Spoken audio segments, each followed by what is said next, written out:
చూడు, ఇదే నీకు చెప్పడం. ఈ రోజు నుంచి నువ్వు నాతో మాట్లాడొద్దు. అరే ఇప్పుడు నేను ఏమన్నానని నీకంత కోపం వచ్చింది? అవును మరి, నా కోసం ఏం చేసావని నాకు కోపం రాకుండా ఉండడానికి? అలా అంటావేంటి సురేఖ?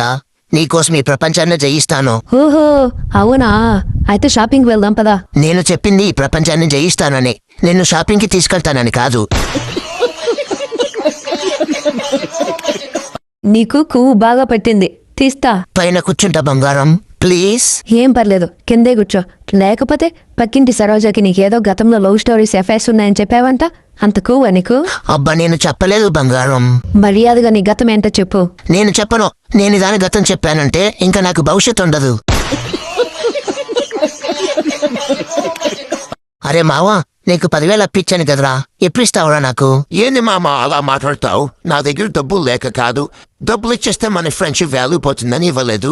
అప్పు తిరిగి అడుగుతుంటే ఫ్రెండ్షిప్ వాల్యూ పోతుందంటో, మరి అప్పు అడిగితే ఫ్రెండ్షిప్ వాల్యూ పోదా? అవును మామ, అప్పు తిరిగిస్తే వాల్యూ పోతుంది, అదే అప్పిస్తే వాల్యూ పోదు. సరే అయితే ఒక 10,000 అప్పి మామా. మీకు ఈ మధ్య కోపం ఎక్కువ అవుతుంది, కంట్రోల్ చేసుకోండి. ఎప్పుడు నా మీద అరుస్తూనే ఉంటారు. నేనేం కోపడట్లేదు. మరెందుకని రోజు నా మీద అరుస్తాడు?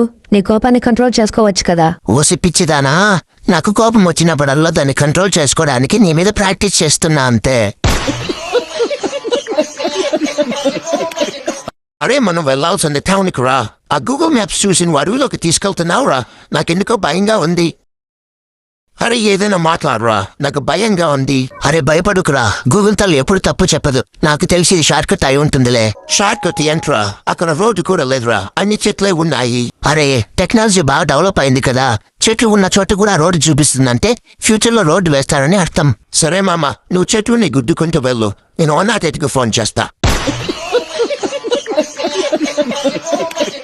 కంగ్రాచులేషన్స్ మిస్టర్ గజ్జీ, మా కంపెనీలో నీకు జాబ్ వచ్చింది. Thank you sir, thank you so much. కానీ మా కంపెనీకి ఒక రూల్ ఉంది. అదేంటంటే జాయిన్ అయిన స్టార్టింగ్ లో తక్కువ శాలరీ ఉంటుంది, 1 సంవత్సరం తర్వాత ఎక్కువ శాలరీ ఉంటుంది. ఓకే పర్లేదు సార్, నేను జాయిన్ అవుతాను. సరే ఎప్పుడు జాయిన్ అవుతావు నువ్వు? ఎలానో సంవత్సరం తర్వాత ఎక్కువ శాలరీ ఉంటుందన్నారు కదా సార్, నేను సంవత్సరం తర్వాత జాయిన్ అవుతాను.